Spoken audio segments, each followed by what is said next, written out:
Behind a $6 billion empire of diamond-studded angel wings lay a blood-chilling reality. Les Wexner was the ultimate financial backer for pedophile monster Jeffrey Epstein, gifting a $77 million mansion as a private brothel. Even more sickening, Wexner turned a blind eye as the predator used the Victoria's Secret Scout title to trap innocent girls. This is how Victoria's Secret funded Jeffrey Epstein's most dark secrets.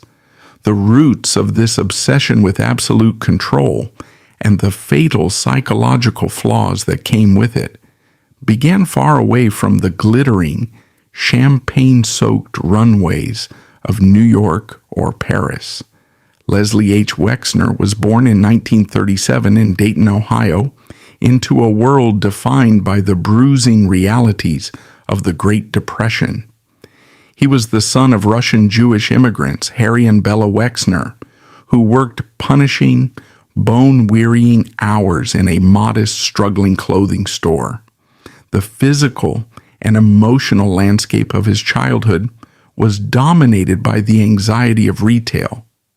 Interestingly, the store his parents ran was named Leslie's, a detail that inextricably intertwined his very identity with the concept of selling clothes from the moment he was born.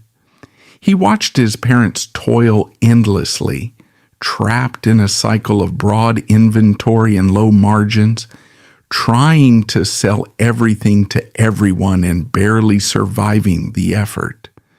From a young age, Wexner possessed a hyper-attentive, almost obsessive mind, driven by a deep-seated insecurity regarding his family's precarious social and financial standing. He felt the sting of not belonging to the Midwestern elite. Selling clothes was merely the foundation. Wexner's true ambition was to orchestrate a flawless, highly profitable reality with himself as the undisputed master. In his 20s, after dropping out of law school, a brief, failed detour that proved his intense aversion to the combative, adversarial nature of the legal profession, Wexner clashed fiercely with his father over business strategy. Harry Wexner believed in the traditional department store model. Les Wexner, analyzing the numbers with a cold, detached brilliance, realized that the only items actually generating profit were the sportswear, the skirts, the sweaters, the blouses. He proposed a radical idea: stop selling the unprofitable coats and dresses and focus only on the fast-moving items. Limit the inventory. His father, terrified of change, flatly refused, leading to a bitter ideological split. Driven by an intense need to prove his father wrong and establish his own absolute dominion, Wexner secured a $5,000 loan from his Aunt Ida. In August 1963, in the Kingsdale Shopping Center in Upper Arlington, Ohio, he opened a tiny, focused storefront. Because he had restricted the merchandise to only the most profitable items, he named the store The Limited. The success of The Limited was not just rapid, it was explosive, violent in its upward trajectory. On his very first day, he sold $400 worth of merchandise. Within a year, he had grossed $160,000. Wexner's strategy was ruthlessly efficient, but it was his terrifying attention to visual detail that propelled the brand. He was brilliant, but his brilliance was rooted in a fatal psychological weakness, a hamartia that would define his entire existence. Wexner harbored a profound anxiety about the aristocracy of wealth he was rapidly entering. He wanted to be perceived as the visionary artist of retail, a patrician of refined tastes and flawless execution. On the sales floor, he was a tyrant of aesthetics. The physical manifestations of his internal state were legendary and terrifying to his employees. He was known to spot a wrinkled shirt on a mannequin from 50 paces away. He would walk into a store, and if a display did not meet his exacting, almost impossible standards, he would physically tear the clothing from the racks, throwing items onto the floor in a silent rage, while regional managers watched in sheer terror. He would publicly berate a store designer over the exact shade of pink tissue paper used at the checkout counter or the precise angle of the lighting fixtures. This obsessive micromanagement was the physical manifestation of a man trying to exert control over a chaotic universe. If the surface was perfect, if the visual aesthetics were flawless, he believed the foundation must be secure. He craved absolute order in what people could see, precisely because he was terrified of the complex, combative, and often ugly mechanics happening behind the scenes. As his wealth skyrocketed into the hundreds of millions throughout the 1970s, taking the company public in 1969 and expanding across the nation, his personal isolation deepened. He was a bachelor, described by biographers and contemporaries as profoundly socially awkward, intensely lonely, and deeply uncomfortable in his own skin, despite his towering net worth. To cope with the immense pressure and his growing paranoia of the outside world, Wexner began to build a physical fortress. In New Albany, Ohio, he did not just buy a house, he bought an entire town. He purchased thousands of acres of land and set about constructing a colossal Georgian-style mansion, importing authentic English bricks and 18th century staircases, employing legions of architects and landscapers to create a flawless, completely controlled faux English countryside. It was a physical manifestation of his psychological retreat. He wanted to live as a Midwestern lord, insulated from the gritty, transactional nature of the business world that had made him rich. He surrounded himself with manicured lawns, curated art collections, and layers of corporate security. But this very architecture of isolation created a massive, unguarded vulnerability. By the dawn of the 1980s, Wexner was swimming in oceans of cash. The Limited was acquiring other brands, the logistics were becoming infinitely complex, and the financial structures required to manage his personal wealth were beyond the scope of a retail savant. He found himself surrounded by traditional bankers, Wall Street lawyers, and board members, people who required meetings, who asked difficult questions, who forced him into the exact type of confrontational adversarial discussions he had fled from when he dropped out of law school. He hated it. He hated the blood and guts reality of financial enforcement. He desperately needed an attack dog. He needed a surrogate, someone entirely loyal to him, someone operating outside the traditional rules who was willing to plunge their hands into the dirt so Wexner's hands could remain perfectly manicured. He needed a shadow self who could ruthlessly manage the billions, while Wexner floated above it all, playing the role of the untouchable visionary. And that very habit of obsessing over the superficial aesthetic while deliberately outsourcing the dark, underlying mechanics of his empire would soon create a vacuum. He could see a misplaced hanger across a crowded room, but his psychological desperation had left the back door to his fortress wide open. The stage was set, the billions were flowing, and the psychological void was perfectly shaped for a predator to step inside. By 1982, Leslie Wexner was suffocating under the weight of his own monumental success.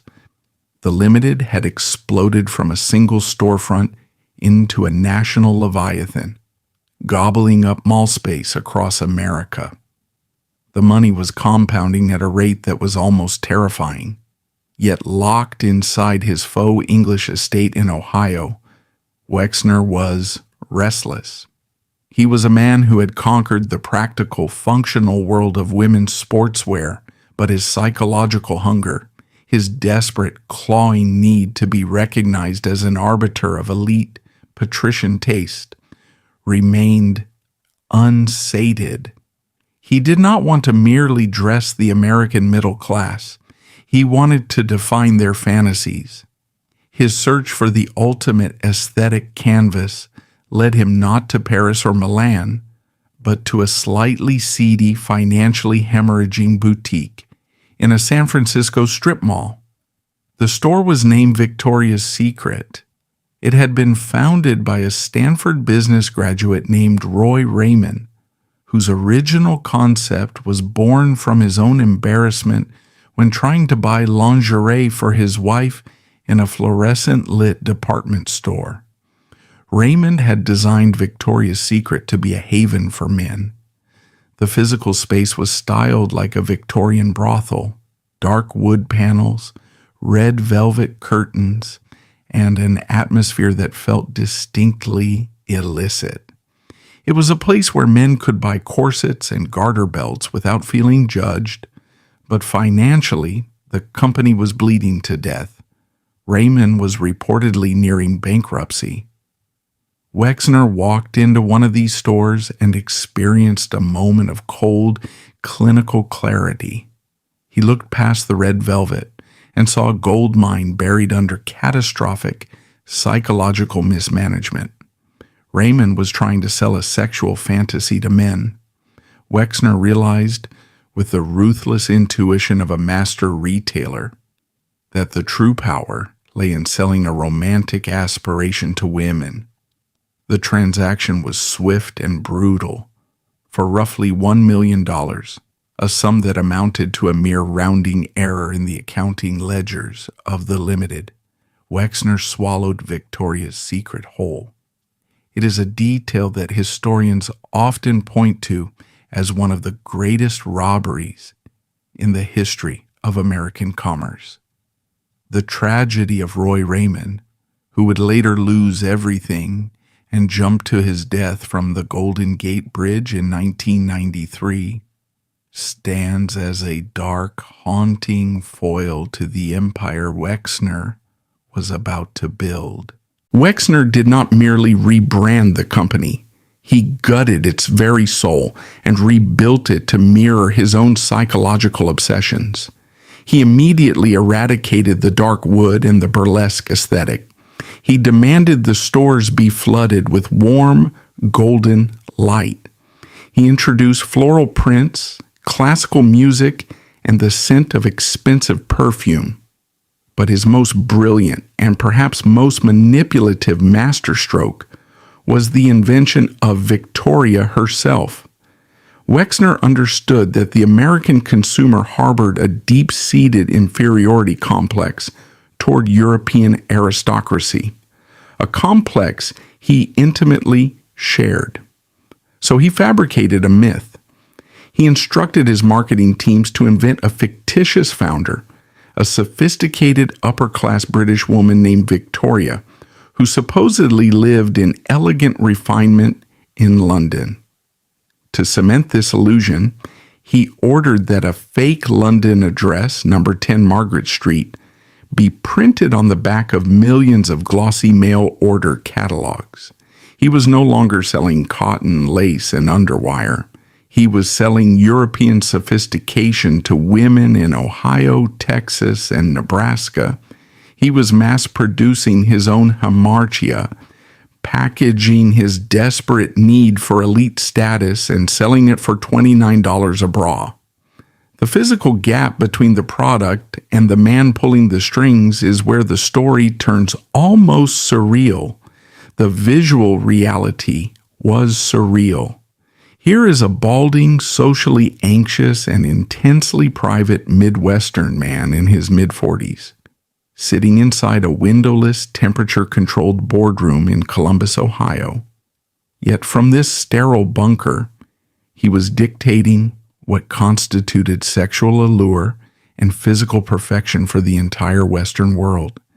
He was a voyeur of his own empire, pulling the levers of a machine designed to manufacture desire. He became the ultimate puppet master of the American subconscious. In the pursuit of this manufactured perfection, Wexner's micromanagement escalated from obsessive to tyrannical. He weaponized aesthetics to control his executives. There are accounts from former employees describing the atmosphere in the executive suites as one of pure, unadulterated terror when Wexner was reviewing the Victoria's Secret catalog. The catalog was his holy text. It was the primary vehicle through which his illusion was beamed into millions of American homes. He would spend agonizing hours reviewing thousands of photographic slides. If the lighting on a model's shoulder was slightly too harsh, if the lace on a garment looked cheap, or if the overall mood failed to evoke the exact blend of innocence and accessibility he demanded, his reaction was explosive. According to industry lore, he would frequently hurl entire binders of expensive, fully produced layouts across the room, screaming that his vision was being compromised. He would willingly incinerate hundreds of thousands of dollars in production costs rather than release an image that broke the spell of the illusion. He was demanding a standard of flawlessness that simply did not exist in the natural world. He was engineering a metric of beauty that was wholly synthetic, and yet the public devoured it. By the mid-1980s, Victoria's Secret was expanding at an astronomical pace. The catalogs were generating hundreds of millions of dollars in direct mail revenue alone. Wexner was rapidly elevating the company into the undisputed barometer of female beauty. He was laying the groundwork for what would eventually become the angels, supermodels who would walk runways with literal wings strapped to their backs, transforming a simple fashion show into a globally televised cult-like phenomenon. He had successfully convinced a nation that wearing his garments was the ultimate expression of self-worth. But this staggering success was creating a terrifying undercurrent. As the 1980s progressed, the Limited Inc. was no longer just a clothing company. It was a sprawling, convoluted corporate behemoth. Wexner was aggressively acquiring other brands: Lane Bryant, Henri Bendel, Abercrombie, and Fitch. The sheer volume of capital flowing through his hands was staggering. And with this immense wealth came a suffocating web of legal complexities, tax structures, real estate acquisitions, and Wall Street expectations. The fortress he had built around himself was growing taller, but the machinery required to keep it running was deafening. Wexner was a man who wanted to play with the lighting in fashion catalogs. He absolutely loathed the bureaucratic, confrontational warfare of high finance. He despised the lawyers, the bankers, and the regulators who constantly demanded his time and challenged his authority. His obsessive focus on the visual perfection of Victoria's Secret became a psychological escape hatch. He retreated further into the world of lace and photography, deliberately turning his back on the labyrinth of his own wealth. He was drowning in the very empire he had willed into existence. As the empire expanded, the bureaucratic and financial complexities overwhelmed him. Wexner sought a proxy, someone to navigate the demanding world of high finance, so he could remain insulated as the visionary artist. This desire for total detachment created a dangerous blind spot. It set the stage for a man who possessed a specific genius for manipulating the ultra-wealthy. The ghost was about to enter the machine. By 1986, the American financial landscape was defined by an era of unprecedented, almost vulgar, excess. Wall Street was roaring.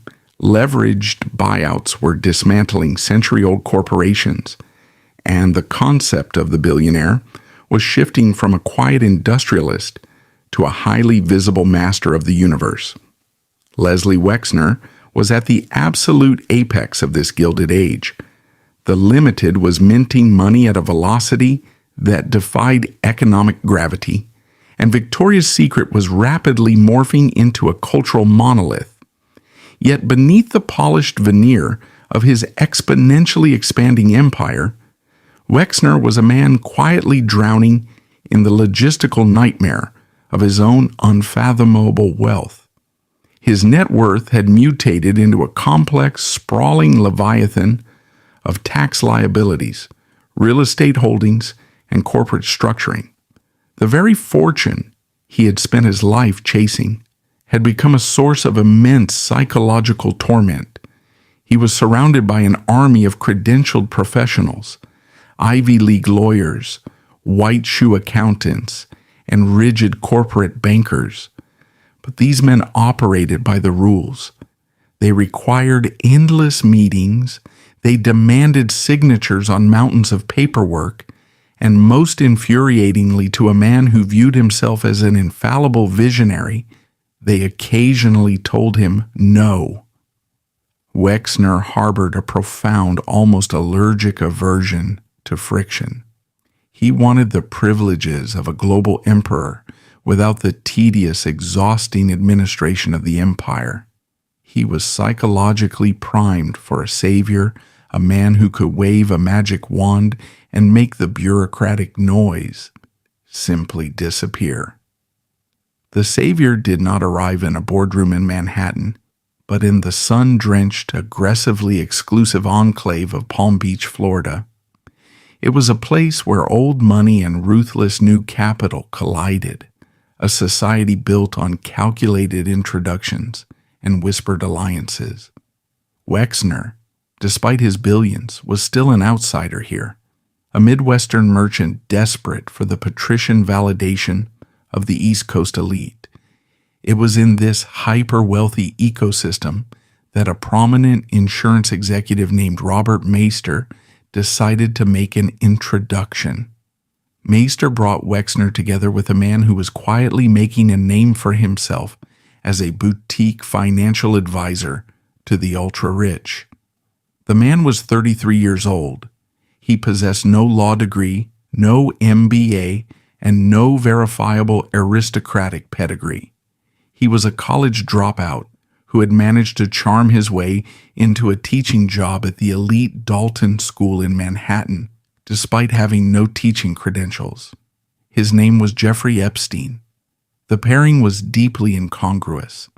Les Wexner, a man so intensely meticulous he would fire an employee for misaligning a display rack, was now sitting across from a man whose entire resume was a masterpiece of fabricated grandeur. Epstein had briefly worked at the investment bank Bear Stearns, propelled upward entirely by his sheer sociopathic charisma rather than financial acumen, before being quietly dismissed for a Regulation T violation, essentially an illegal margin maneuver. After his exit, Epstein had established a vaguely defined entity called Intercontinental Assets Group, operating out of a heavily mirrored strange office in New York. He claimed to only take clients with a net worth of over $1 billion, a brilliant psychological ploy designed to manufacture an aura of supreme exclusivity. He was a phantom, a man who produced no actual products, wrote no public white papers, and held no major public stakes in any known corporations. Yet when Epstein looked at Wexner, he did not see a retail genius. He saw the ultimate mark. He saw a man paralyzed by the sheer weight of his own fortune and desperate for a surrogate to carry the burden. The psychological capture of Leslie Wexner was both rapid and devastatingly complete. Epstein's true genius was not in managing money, but in managing the men who possessed it. He understood Wexner's hamartia, that fatal, deep-seated insecurity, and the overwhelming desire to remain perfectly insulated from the ugly mechanics of wealth. Epstein offered Wexner a proposition that traditional, credentialed bankers could not. He offered absolute, unquestioning loyalty paired with a complete disregard for traditional boundaries. If Wexner wanted a problem solved, Epstein did not present a 30-page risk assessment. He simply made the problem vanish in the shadows. He spoke with a quiet, terrifying certainty. He presented himself as a fiercely intelligent, fiercely protective attack dog who would stand at the gates of Wexner's faux English estate in Ohio and brutalize anyone who dared to disturb the king. For Wexner, it was a narcotic. Epstein was not just a financial advisor. He became the shadow self that Wexner, with his awkward demeanor and fear of confrontation, could never be. He was aggressive, socially impenetrable, and seemingly capable of bending the financial universe to his will. The visual contradictions of this emerging alliance were stark to anyone within the inner circle of L. Brands. The sprawling, intensely controlled corporate campus in Columbus, Ohio, was an environment built on strict retail discipline, governed by seasoned executives who had spent decades mastering supply chains, fabric sourcing, and mass-market logistics. Suddenly, there was a new, disruptive physical presence in the executive suites. Epstein began appearing in Columbus, a sleek, arrogant New Yorker wandering through the corridors of a Midwestern retail empire, acting with an authority that far exceeded any official capacity. Epstein ignored the clothing and the catalogs entirely.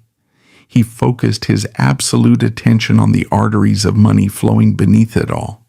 He began asking pointed questions, demanding access to ledgers, and speaking on behalf of the chairman.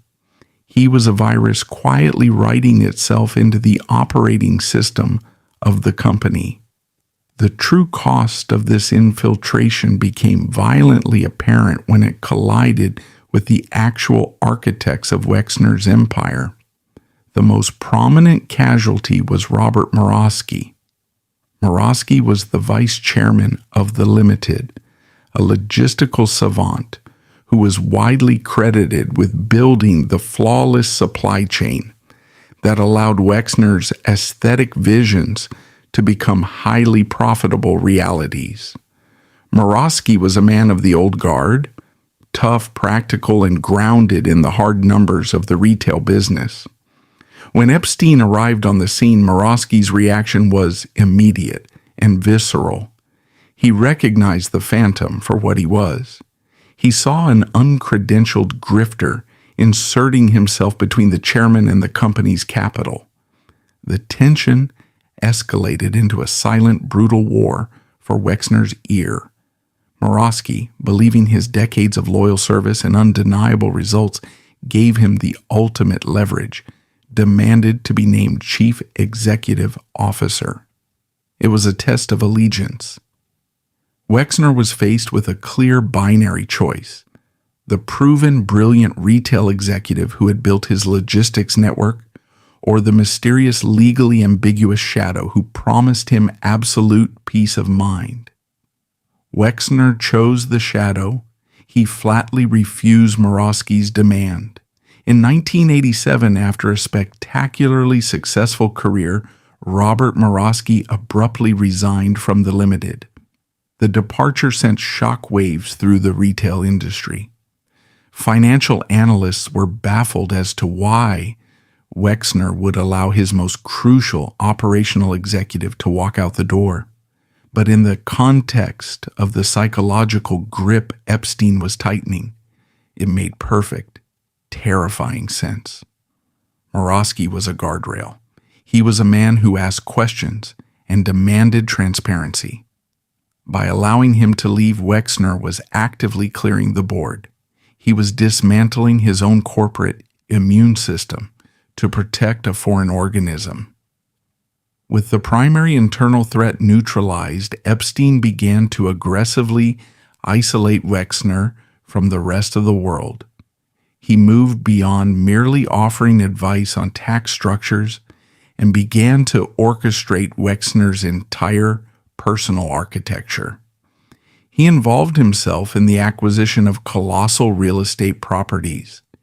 He inserted himself into the management of Wexner's philanthropic foundations, effectively gaining control over the distribution of the billionaire's charitable capital, which Epstein would later use as a tool to buy access into elite academic and scientific circles. The relationship mutated from professional to intensely, almost uncomfortably personal. Epstein was no longer just managing the money, he was managing the man. He was dictating who Wexner should trust, where he should invest, and how he should shield his assets from the very government that regulated his empire. Wexner had sought out a financial manager to alleviate his anxiety, but instead he had handed a psychological master manipulator the blueprint to his mind. By the dawn of the 1990s, the seduction was entirely complete. The executives in Columbus had learned to stay quiet, terrified of the man who now held the chairman's ear. The billions of dollars generated by women buying bras and lotions in suburban malls were being funneled upward, pooling into offshore trusts and opaque holding companies managed by a man who operated entirely without oversight. Everything was perfectly aligned. The wealth was consolidated, the skeptics were banished, and Wexner was fully enclosed within a bubble of absolute deference. He had outsourced his judgment, his finances, and his operational courage to a man he believed was his ultimate protector. But up to this point, the arrangement was still informal. It was a relationship built on influence, not yet cemented in binding, irrevocable law. That was about to change. Epstein had secured the trust. Now he demanded the keys to the kingdom, and Wexner, blind to the darkness gathering in the corners of his own empire, was about to sign a piece of paper that would permanently fuse his legacy to an unimaginable evil. The year 1991 stands as the undeniable midpoint of this tragedy, the precise historical moment where a series of highly questionable personal judgments crystallized into binding, irrevocable law. The subsequent decade of abuses was made possible by a specific legal instrument. It was not a physical weapon, it was a legal instrument. In the midsummer of that year, Leslie Wexner executed a document known as a broad, durable power of attorney, granting Jeffrey Epstein absolute, unfettered control over his personal and financial existence. Within the billionaire class, wealth of that magnitude is usually guarded by impenetrable fortresses of interlocking trusts, monitored by boards of directors, compliance officers, and legions of adversarial attorneys who check and balance every outgoing cent. A power of attorney is typically limited, specific, and closely watched, but the document Wexner signed was a blank check for his entire life. According to the legal parameters of the agreement, Epstein was granted the right to buy and sell real estate in Wexner's name. He could borrow unlimited sums of money, utilizing Wexner's shares in the limited as collateral. He could sign Wexner's tax returns, hire and fire his personal staff, and, most terrifyingly, legally bind the billionaire to contracts without ever requiring a secondary signature. It was an act of financial suicide, dressed up as administrative delegation. On the retail floor, Wexner was known to micromanage the specific gradient of pink on a shopping bag. Yet when faced with the reality of managing his monolithic wealth, he made a contradictory choice. He handed unprecedented legal authority to an advisor with a largely unverifiable resume. It was a complete surrender of financial oversight, driven by a desperate desire to avoid the friction of reality. He did this because of his paralyzing aversion to the friction of reality. Wexner wanted to live in the pristine, beautiful world he was manufacturing in his catalogs. He wanted to be the patrician artist, untroubled by the vulgar mechanics of ledgers and lawyers. Epstein was the narcotic that allowed him to sleep, a shadow proxy who promised to handle the ugliness of the world so the king could remain in his velvet-lined bubble. Once the ink on that document dried, the physical reality of Wexner's world began to warp. The most glaring, grotesque manifestation of this power shift occurred on the limestone-paved streets of Manhattan's Upper East Side. In 1989, seeking to cement his status as a true American aristocrat, Wexner had purchased a sprawling palatial estate at 9 East 71st Street. It was not merely a house, it was a monolithic architectural behemoth.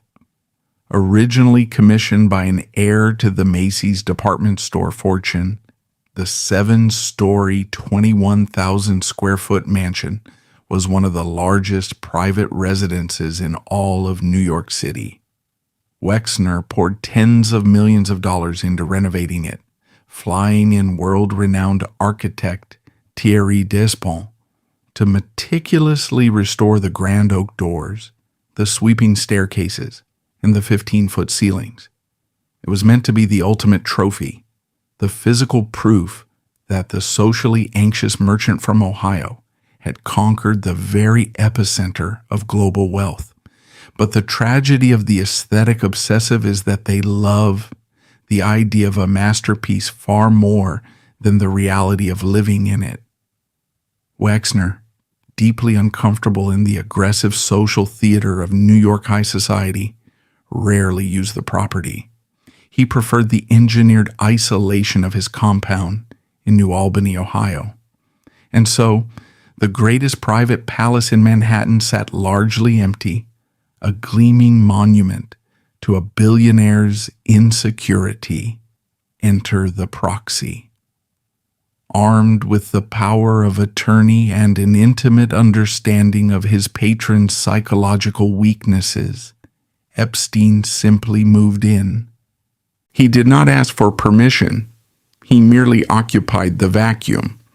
By the mid-1990s, the man who had no verifiable source of independent income, no corporate title at L Brands, and no legitimate business empire of his own, was holding court in the most expensive house in New York. A stark contrast emerged. Every day, millions of American women were walking into shopping malls, handing over their hard-earned money to buy Victoria's Secret bras, lotions, and romantic fantasies. That capital flowed upward, channeled through corporate arteries, until it reached the apex of the pyramid, where it was quietly diverted to fund the lavish, unchecked lifestyle of a predator. Epstein transformed the 71st Street mansion into a fortress of bizarre intimidation. He weaponized Wexner's capital to build his own mythology. Visitors to the house during this era reported a jarring, almost hallucinatory atmosphere. The classic, refined aesthetic that Wexner had paid millions to restore was quickly polluted by Epstein's dark psychological games.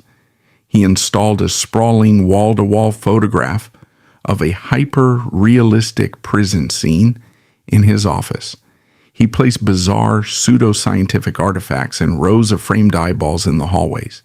The house became a physical reflection of a deeply disordered mind, entirely underwritten by a retail company that sold female empowerment. But the mansion was merely the anchor. Epstein utilized his absolute power to drain resources from every corner of Wexner's existence. He took control of Wexner's private aviation fleet. Long before the infamous Lolita Express became a globally recognized symbol of depravity, Epstein was freely using L Brand's corporate jets, aircraft funded by public shareholders, to ferry himself and his mysterious associates around the globe. He effectively hijacked the billionaire's philanthropic arm, the Wexner Foundation, maneuvering himself onto the board and using the foundation's vast wealth to aggressively court scientists, politicians, and academics. He was buying the ultimate commodity, elite social camouflage, and he was buying it entirely with someone else's checkbook. This raises the question of oversight. Where were the highly paid executives, the board of directors, and the compliance officers of L Brands? This reveals the catastrophic consequences of Wexner's corporate policies. The culture Wexner built in Columbus was one of absolute, terrifying deference. He was the founder, the genius, the undisputed god of the company. His erratic temper and his history of ruthlessly discarding executives who questioned his vision had created a chilling effect. The board of directors was largely composed of his loyalists, men and women who enjoyed the immense financial rewards of the company's soaring stock price and knew better than to agitate the chairman. When Epstein strutted into the corporate headquarters, demanding access to confidential financial data and barking orders at senior vice presidents, the executives swallowed their outrage. They recognized that an attack on Epstein was an attack on Wexner. The psychological enmeshment between the two men was so profound that to question the shadow was to question the king.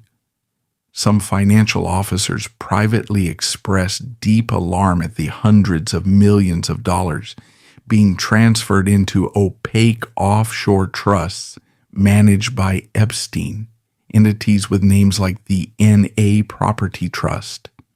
But their warnings were either silenced by their superiors or completely ignored by Wexner himself, who continually refused to look beneath the hood of his own car. He had instituted a policy of willful, arrogant blindness. He paid his executives to make the stores look perfect, but he explicitly forbade them from looking into the darkness he had cultivated in his own boardroom. This is the ultimate betrayal of fiduciary and moral duty. Wexner did not just provide a passive bank account, he provided a meticulously constructed corporate shield. Epstein understood that in the high society circles of New York, London, and Palm Beach, money alone is not enough. You need provenance. You need a legitimate reason to be in the room. If a college dropout with a murky past shows up at a Harvard fundraiser or a political gala, questions are asked. But if that same man arrives in a chauffeured limousine, stepping out of the largest mansion in Manhattan, carrying the title of the exclusive financial manager to the founder of Victoria's Secret, the doors swing wide open. The questions evaporate. The brand itself, the sheer monolithic legitimacy of the American retail empire, became Epstein's passport to the world. By 1995, the infrastructure of the nightmare was fully operational. Epstein had the money. He had the untouchable legal authority.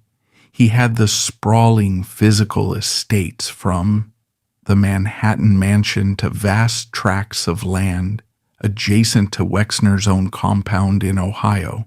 He had effectively hollowed out the billionaire, wearing his wealth and his cultural influence like a tailored suit.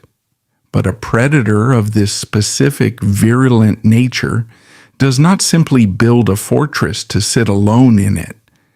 Capital and real estate were merely the prerequisites, the logistical foundation required for his true objective. Epstein now possessed a labyrinth of private rooms, an endless supply of liquid cash to ensure silence, and a fleet of private jets to transport his cargo. But he needed a steady, renewable source of bait to lure the vulnerable into his newly constructed machine. And as he sat in the mahogany-lined office that Wexner had paid for, managing the assets of a company whose entire business model relied on discovering and promoting the most beautiful young women on the planet, he realized he didn't need to look very far. He was holding the keys to the most powerful, glamorous illusion in the world. Up to this point, the damage was purely financial. The crimes were measured in diverted millions and breached contracts. But the plot was about to pivot from a story of corporate negligence into a catalog of human ruin. The infrastructure was complete. The hunting ground was fully funded, and the wings of the angels were about to be clipped. By the mid-1990s, Victoria's Secret was no longer merely a profitable retail venture. It had ascended into a global cultural monolith. In 1995, the brand launched its first televised fashion show, an event that fundamentally altered the American entertainment landscape. Les Wexner had successfully engineered a masterclass in mass-market seduction. He transformed the runway into a pseudo-religious altar of physical perfection. Soon he would introduce the angels, supermodels, adorned with massive theatrical wings, striding down glitter-dusted catwalks while millions of viewers tuned in from their living rooms.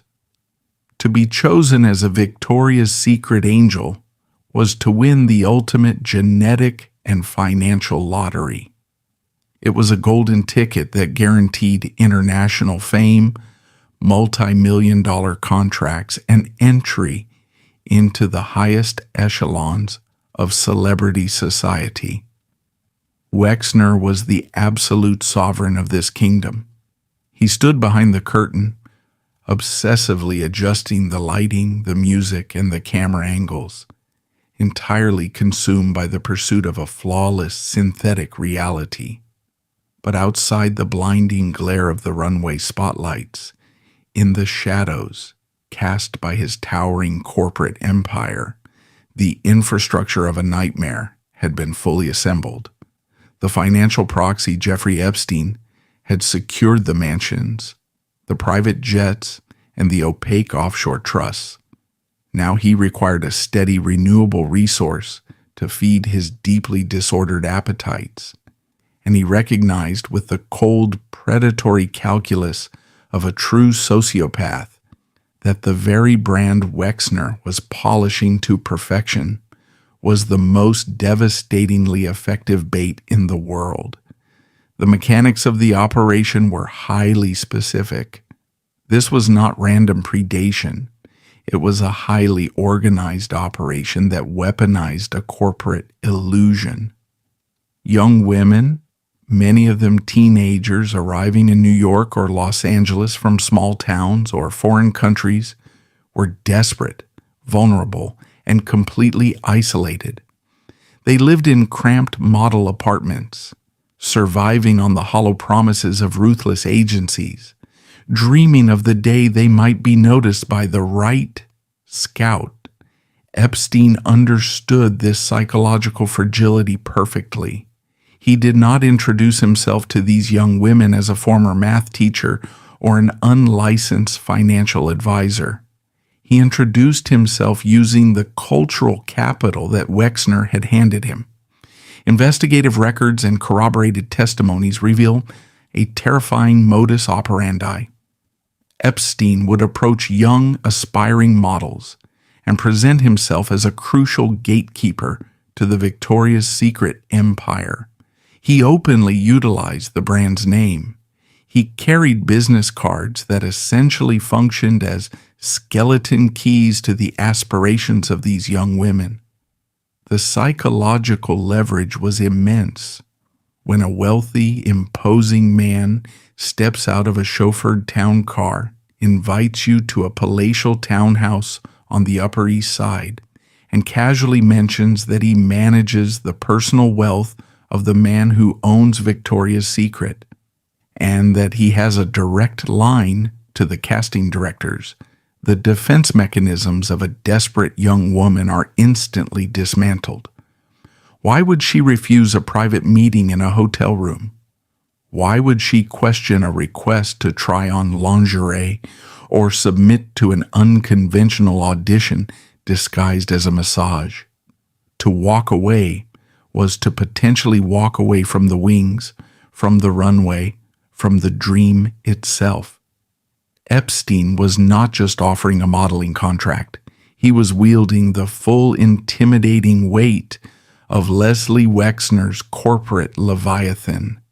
He turned the aspiration of beauty into a lethal snare. The physical manifestations of this betrayal are documented, visceral, and horrifying. We must look at the specific timelines to grasp the audacity of the operation. In the summer of 1996, a young artist named Maria Farmer was drawn into Epstein's orbit. She was not a model, but a talented painter, and Epstein, using the vast philanthropic and artistic networks funded by Wexner's money, purchased one of her paintings and offered her a position as an art consultant. He invited her to work at the sprawling, heavily guarded compound in New Albany, Ohio. This was not a random hotel. This was the absolute epicenter of Les Wexner's physical and psychological fortress, the faux English countryside estate where the billionaire sought refuge from the world. According to Farmer's detailed, horrifying accounts, she was housed in a guest property on the Wexner estate. It was there, behind the towering gates and the layers of private security funded by retail profits, that the trap snapped shut. Farmer stated that she was violently assaulted by Epstein and his accomplice, Ghislaine Maxwell. But the true terror of the Maria Farmer incident lies in what happened immediately after the assault. When she managed to break free and attempted to flee the premises, she realized that the infrastructure itself was complicit. She ran to the estate's security staff, men who were ultimately on the payroll of Les Wexner's ecosystem, pleading for help, demanding to be allowed to leave. According to her testimony, the security personnel did not assist her. They told her she could not leave.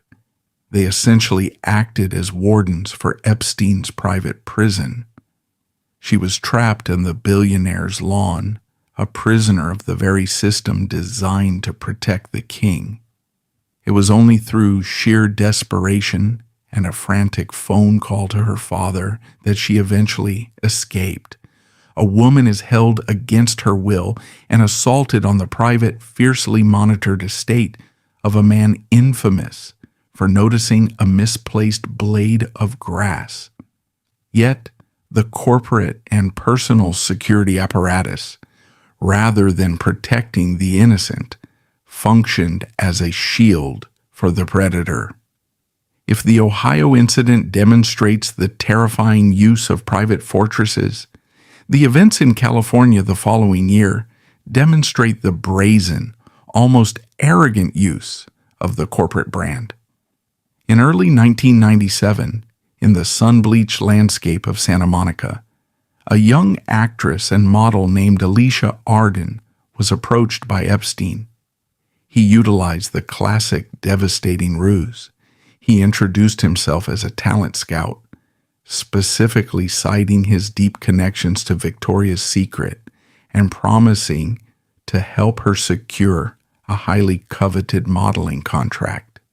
He lured her to his room at the luxury hotel Casa del Mar under the pretense of an audition. Once the door clicked shut, the illusion vanished. According to the police report Arden filed immediately after the incident, Epstein physically restrained her, forcibly disrobed her, and assaulted her. This is not a matter of historical speculation, it is a matter of public record. Arden escaped terrified and traumatized, and did exactly what a victim is supposed to do. She went to the authorities. She filed a formal complaint with the Santa Monica Police Department. A paper trail was created. The name of the man managing the Victoria's Secret fortune was sitting in a police file, explicitly linked to sexual assault and the fraudulent use of the brand's name to lure a young woman into a hotel room. These are not isolated anecdotes. They are the structural pillars of a deeply grotesque reality. The man sitting at the top of this pyramid embodied a staggering psychological contradiction. We are asked to believe that the most exacting, ruthless micromanager in the history of American retail, a man who deployed armies of lawyers to crush competitors over minor patent disputes, a man who received daily granular reports on the sales figures of every store in the country, was entirely ignorant of the fact that his closest confidant, the man holding his power of attorney, was using his flagship brand to run a hunting operation. In the late 1990s, while Wexner was standing in boardrooms in Columbus, arguing over the exact diamond placement on the multi-million-dollar fantasy bra, his proxy was prowling hotel lobbies with corporate business cards, destroying lives. Wexner was obsessing over the televised image of women walking on clouds, while his shadow was dragging women into the dark. The true cost of Wexner's fatal flaw now becomes devastatingly clear. His paralyzing fear of confrontation and his desperate need to outsource the ugly mechanics of his life created a vacuum of accountability. He had built a machine that generated billions of dollars, but he deliberately removed the brakes. The victims did not suffer in total silence. They screamed. Maria Farmer went to the FBI in New York in 1996, providing a detailed account of the assault on the Wexner estate and naming the perpetrators. Alicia Arden went to the police in California in 1997. The echoes of the abuse were beginning to vibrate through the legal and law enforcement systems. The alarm bells were ringing, and within the gleaming, tightly controlled corridors of L Brand's headquarters, the whispers were beginning to circulate. Executives were starting to notice the strange, terrified young women passing through the lobbies. The security teams were compiling reports. The evidence that the Victoria's Secret brand was being hijacked for horrific purposes was slowly making its way up the corporate ladder, moving closer and closer to the heavily guarded doors of the chairman's office. The question was no longer whether the monster existed. The monster was in the house, leaving bloody footprints on the immaculate carpets. The only question left was what the king would do when the evidence was finally placed on his desk. And his response would define the darkest chapter of his legacy. As the calendar turned into the early 2000s, the Victoria's Secret empire entered a period of absolute, unprecedented cultural dominance. The brand had transcended retail. It had become the defining aesthetic religion of the American consumer. The annual televised fashion shows were no longer merely industry events. They were global spectacles that halted traffic, drawing tens of millions of viewers to watch supermodels wearing multi-million-dollar brasiers woven from diamonds and rubies. Leslie Wexner was hailed by the financial press as a visionary, a merchant king who had cracked the code of mass market desire. His stock prices soared, his executives were enriched beyond their wildest imaginations, and the faux English compound in Ohio stood as a monument to his supreme, unassailable success. But beneath the blinding pink glitter and the deafening applause of the runway, a terrifying corporate omerta had settled over the headquarters of L Brands. The isolated screams of the 1990s had coalesced into a steady, undeniable drumbeat of internal warnings. The wall of silence was fully constructed, and it was mortared with the most powerful adhesive in the corporate world: astronomical profit. The focus then shifts from the predator in the shadows to the enablers in the boardroom. The catastrophic consequences of a corporate policy of silence come into sharp, devastating focus here. The narrative that Wexner was simply a naive artist, entirely oblivious to the monster operating within his ecosystem, shatters when confronted with the internal mechanics of his own company. By the early 2000s, the rumors regarding Jeffrey Epstein were no longer confined to police reports in California or hushed conversations among traumatized artists. The poison had seeped directly into the corporate arteries of Columbus, Ohio. Modeling agencies in New York, the very lifeblood of the Victoria's Secret casting machine, were becoming increasingly alarmed.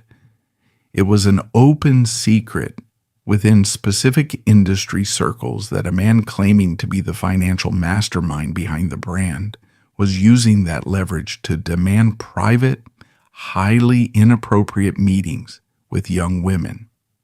Within the pristine, heavily guarded walls of L Brand's headquarters, the whispers grew louder. Senior executives, casting directors, and members of Wexner's own sprawling private security apparatus were compiling a dark mosaic of Epstein's behavior. They observed the strange, terrifyingly young women he brought onto corporate jets. They heard the frantic complaints, the evidence that the company's flagship brand was being actively utilized as a hunting license was undeniable.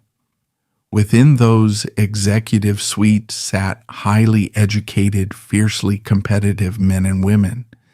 They had dedicated their lives to protecting the brand's image. They knew that a scandal of this magnitude could instantly vaporize billions of dollars in shareholder value. And so, according to numerous journalistic investigations and insider accounts from that era, the issue was finally pushed up the chain of command. Executives gingerly approached the throne. They brought the reports of Epstein's bizarre and predatory behavior to the attention of Leslie Wexner. If a regional manager in a Midwest mall had been accused of stealing $50 from a cash register, Wexner's corporate security team would have descended like a tactical strike force. The employee would have been interrogated, fired, and prosecuted with ruthless efficiency. Yet when his highest-ranking executives presented this terrifying micromanager with evidence that his personal financial proxy was potentially running a sex trafficking ring using the company's name, how did he react?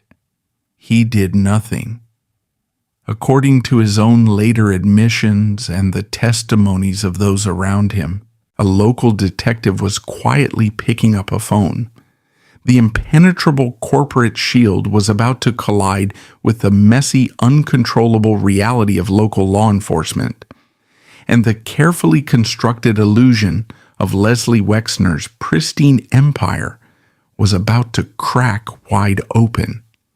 The impenetrable corporate fortress of Leslie Wexner, fortified by billions of dollars and guarded by an army of complicit executives, was not breached by a rival Wall Street titan or a sophisticated federal task force. It was cracked open in the sun-drenched, aggressively manicured enclave of Palm Beach, Florida, by a local police department that simply refused to look away. In 2005, the Palm Beach police received a tip from a parent whose teenage daughter had been recruited to give a massage at a sprawling waterfront estate. The address belonged to Jeffrey Epstein.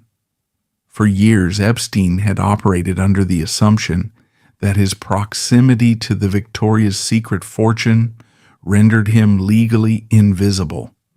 He believed that the cultural weight of the L Brands empire, the sheer intimidating mass of the Wexner name, would crush any local inquiry. He was wrong. Chief Michael Ryder and a small team of local detectives began pulling at the thread, and the entire horrific tapestry began to unravel.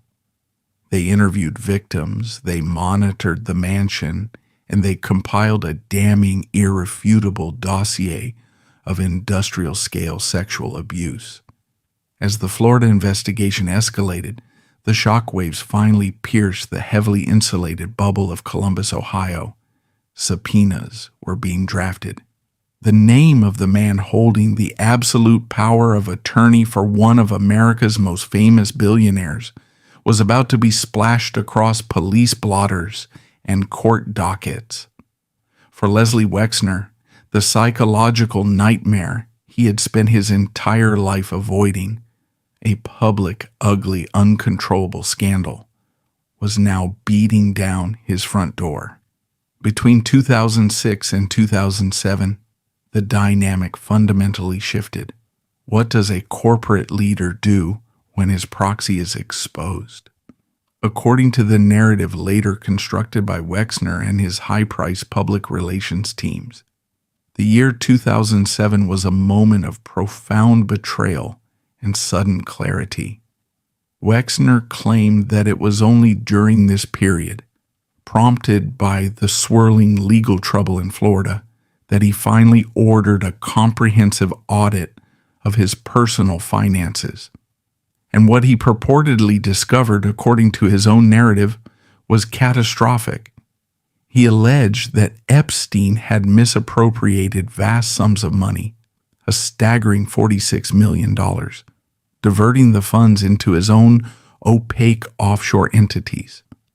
Wexner painted himself as the ultimate victim, a trusting, brilliant artist who had been financially gutted by a sociopathic grifter while his back was turned. However, this defense contradicts his established behavioral patterns. Leslie Wexner was a man Wexner's investigative process was chillingly brief. He reportedly asked Epstein about the rumors. Epstein, a masterful sociopathic liar, denied them. And Wexner, the man who audited the thread count of a catalog page, simply accepted the word of the ghost. He closed the book. He shut down the inquiry. He did not order an independent internal investigation. He did not alert the authorities. He did not strip Epstein of the absolute power of attorney. Why? Because to confront Epstein meant Wexner would have to confront reality. It meant he would have to sever the parasitic relationship that allowed him to sleep at night.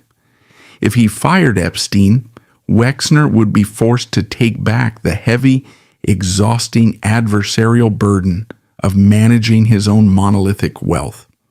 He would have to step out of his curated perfect bubble and deal with the ugly, combative world he so deeply despised.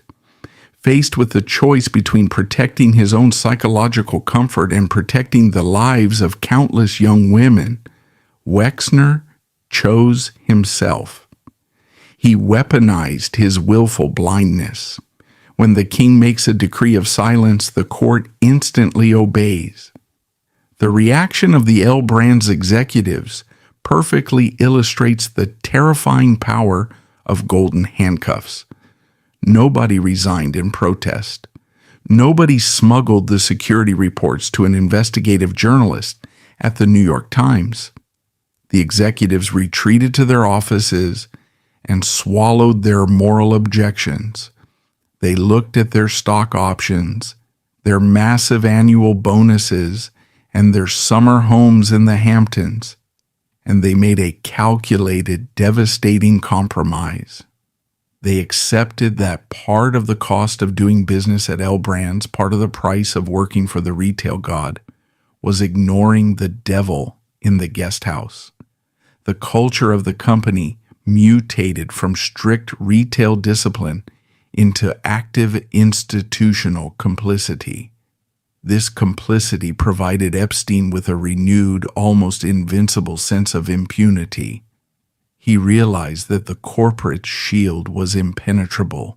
The man who owned the brand would not stop him, and the executives who ran the brand were too terrified of losing their wealth to speak up.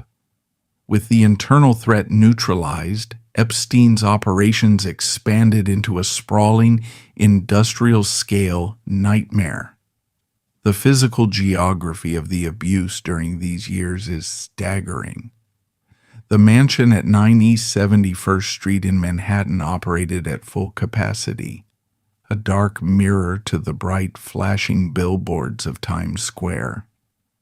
Epstein acquired a private island in the U.S. Virgin Islands, Little St. James, transforming it into a heavily surveilled offshore fortress where the laws of the United States seemingly did not apply.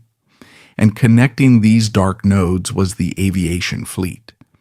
Epstein upgraded from corporate jets to a customized Boeing 727, a massive commercial airliner retrofitted with private bedrooms, casually referred to by the flight crews as the Lolita Express. Underwriting the Manhattan mansion, the private island, and the aviation fleet was the capital generated by L. Brands. Les Wexner had built a fortune promoting a specific vision of female confidence. Yet according to federal investigations, the financial apex of this corporate structure was concurrently funding a vast network of exploitation. The pristine image of the Victoria's Secret catalog stood in stark, unsettling contrast to the realities occurring behind closed doors. As the years ground on toward 2006, Wexner remained fiercely insulated in Ohio, surrounded by his art and his yes-men, completely detached from the human wreckage his proxy was creating. He had successfully outsourced his conscience, and the machine was running perfectly. The board of directors asked no questions.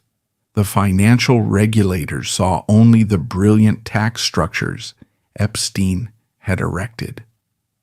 The social elite of New York and Harvard gladly accepted the millions of dollars Epstein handed out on Wexner's behalf, providing the ultimate aristocratic camouflage.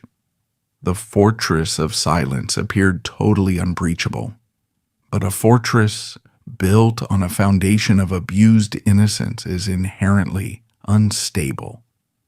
Wexner had spent millions constructing walls to keep out Wall Street raiders, aggressive journalists, and corporate rivals. He had built his defenses to fight the wars of the billionaire class. But he had fundamentally misunderstood the nature of the threat.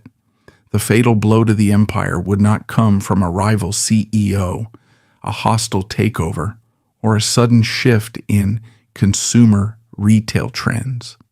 The silence that had been so meticulously maintained in the boardrooms of Columbus and the townhouses of Manhattan was about to be shattered from a direction no one in the corporate hierarchy had bothered to monitor. Down in the humid, sun-baked sprawl of Palm Beach, Florida, away from the influence of L Brands executives and high-priced corporate lawyers, a local chief of police was looking at a stack of disturbing complaints. This was not a severance package. It was a ransom payment. Wexner's hamartia, his paralyzing fear of public confrontation and the exposure of his inner workings, forced his hand. He understood that a public trial over the stolen money would require the legal process of discovery. Discovery would mean opening the black box of his personal finances. It would mean sworn depositions detailing exactly what Epstein had been doing with the private jets, the guest houses, and the corporate credit cards. To destroy Epstein in court meant mutually assured destruction. And so, Wexner paid the extortion.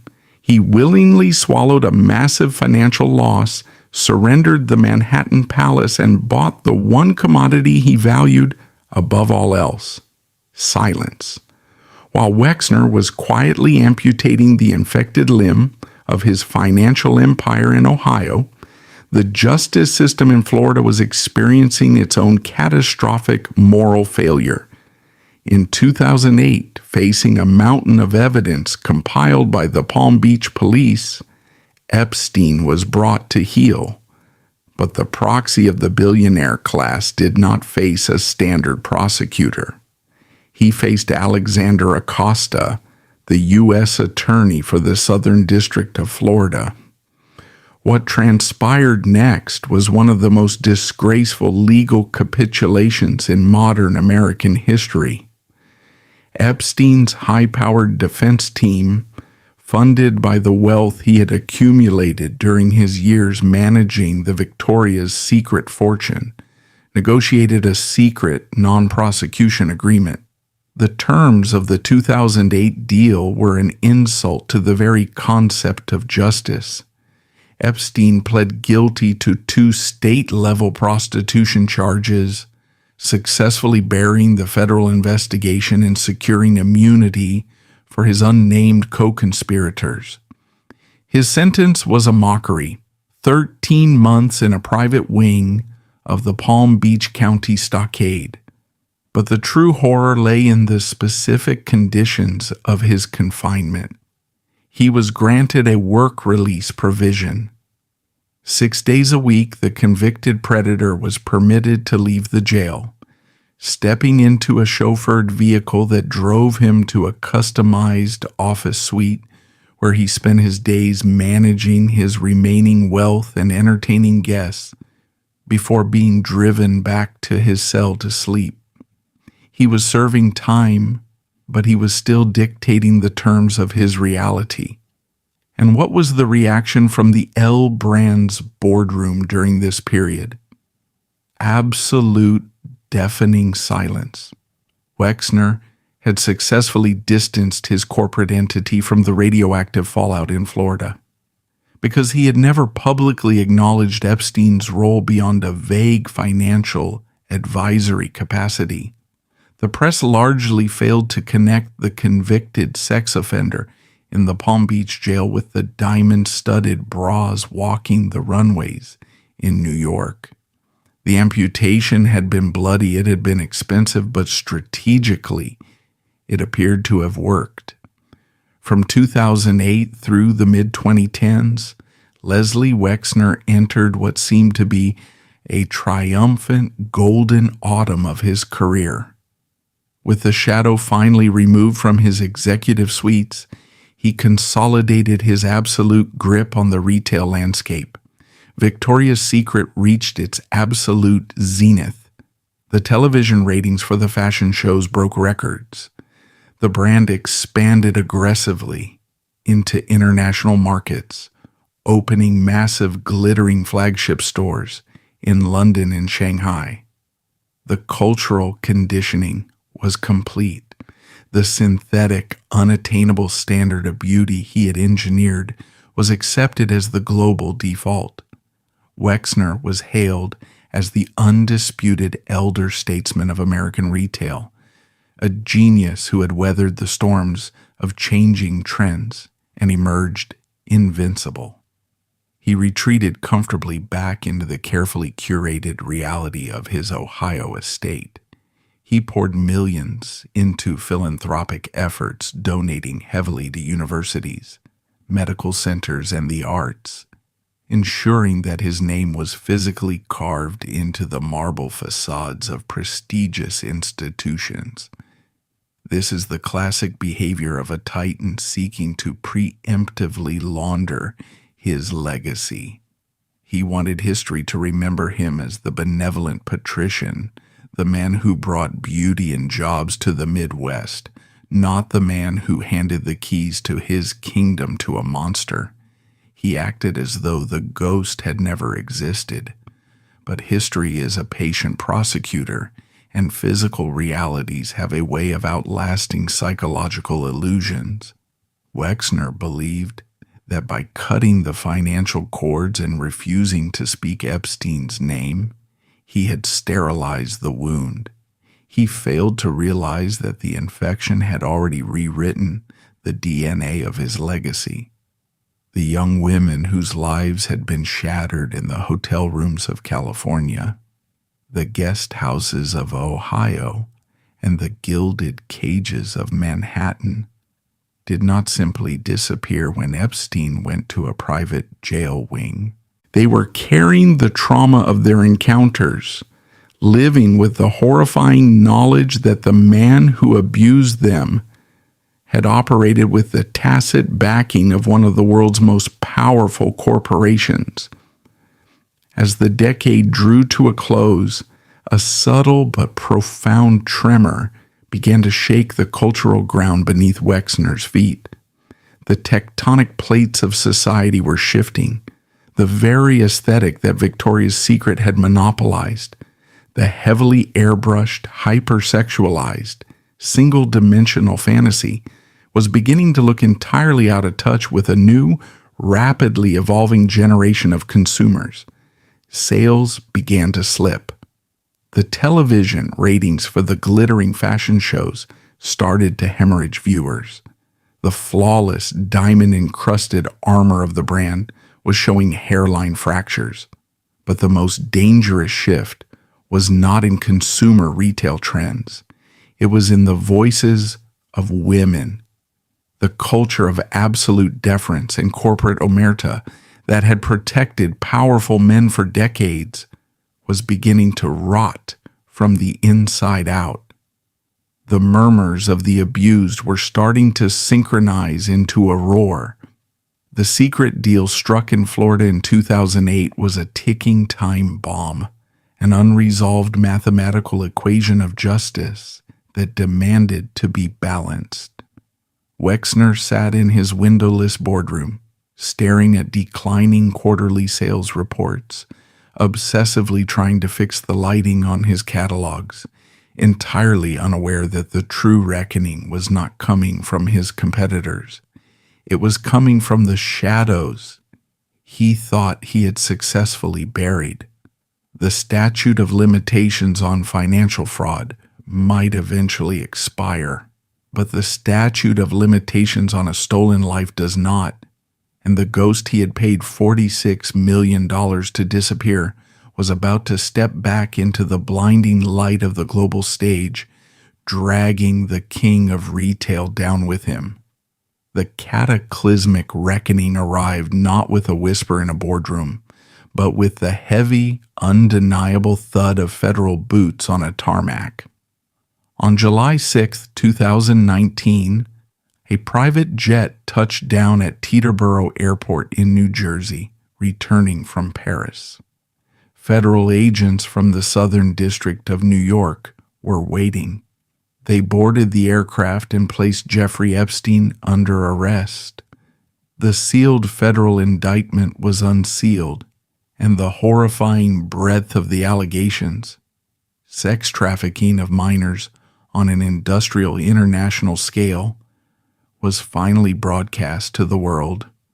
The protective bubble of the 2008 Florida non-prosecution agreement had violently burst. This was not a local police chief asking questions. This was the full, unbridled force of the United States federal justice system. Within hours of the arrest, the global media apparatus ignited, and almost immediately, the glaring spotlight of the world pivoted from the federal holding cell in Manhattan and pointed directly at a quiet, sprawling estate in New Albany, Ohio. For decades, Les Wexner had successfully utilized his vast wealth to engineer total isolation. He had built a fortress of lawyers, public relations executives, and corporate sycophants to ensure that he never had to answer an uncomfortable question in public. But the sheer gravitational pull of the 2019 indictment ripped the roof off his sanctuary. Investigative journalists descended upon the financial records. The public finally saw the true architecture of the relationship. They saw the 1991 power of attorney. They saw the transfer of the $77 million Manhattan mansion for $0. They saw the flight logs of the private jets. The world looked at Epstein, a man with no verifiable clients, no hedge fund, and no corporate empire, and realized a terrifying truth. Jeffrey Epstein was a financial fiction. He was merely a parasite who had attached himself to a single monolithic host, and that host was the founder of Victoria's Secret. The psychological terror that Wexner experienced during the summer of 2019 must have been absolute. The one thing he had feared his entire life, public humiliation and the loss of aesthetic control, was playing out on the front page of every major newspaper on Earth. Forced out of his silence, Wexner and his crisis management teams deployed a desperate, heavily sanitized narrative. He released a letter to his employees claiming he was completely unaware of the illegal activities, stating he was sickened and that he, too, was a victim of Epstein's deception. He clung to the story of the $46 million embezzlement from 2007, attempting to paint himself as a naive artist who had simply been robbed by a trusted advisor. But the public was no longer buying the illusion. The contradiction was too grotesque to swallow. People could not reconcile the image of the most ruthless, detail-obsessed retail micromanager in American history with a man who claimed he had no idea what was happening in his own guest houses, on his own private jets, and within the mansion he had purchased. The defense was not just legally precarious, it was an insult to the intelligence of the consumer. The fallout within L Brands was catastrophic and immediate. The brand was already bleeding money. The cultural zeitgeist had shifted violently against the heavily airbrushed, impossible standards of physical perfection that Victoria's Secret had mandated for 20 years. Women were demanding inclusivity, authenticity, and comfort. But the revelation that the profits from their bras and lotions had actively capitalized a sex trafficking ring was the fatal blow. The brand became toxically radioactive overnight. In late 2019, recognizing that the illusion was permanently shattered, the company officially canceled the Victoria's Secret fashion show. The diamond-encrusted bra were locked in vaults. The massive theatrical wings were packed away in warehouses, never to be seen on network television again. The altar of synthetic beauty had been dismantled by the sheer weight of its own moral rot. By February 2020, the pressure from furious shareholders, plummeting stock prices, and a relentless public outcry reached a breaking point. The fortress had fallen.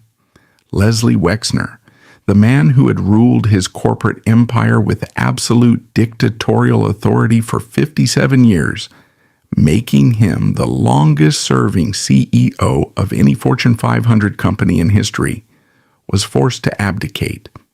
He stepped down as chairman and chief executive officer and agreed to sell a majority stake in the brand he had built from a single storefront in Ohio. It was not a retirement. It was a panicked retreat. He was exiled from his own kingdom. Epstein's suicide in a federal jail cell in August 2019 denied the victims their day in court, but it also denied Wexner his ultimate scapegoat. With the predator dead, the public's demand for accountability focused entirely on the enablers, and no one had enabled Epstein more profoundly or more lucratively than Les Wexner. Today, Leslie Wexner maintains that he was a victim of financial fraud. He states he was betrayed by a trusted advisor. However, the financial architecture of that era tells a more complex story. History rarely presents cinematic villains. It usually reveals systemic negligence. Wexner was a retail pioneer who shaped the aesthetic of a generation. Yet, his legacy is inextricably bound to the environment that flourished under his watch. Driven by an intense desire to remain insulated from the complexities of his wealth, he provided the unmonitored capital that enabled a tragedy. Ultimately, the story of Les Wexner is a cautionary tale. It is a stark reminder that an empire built entirely on the illusion of perfection can easily obscure the deepest of moral failures.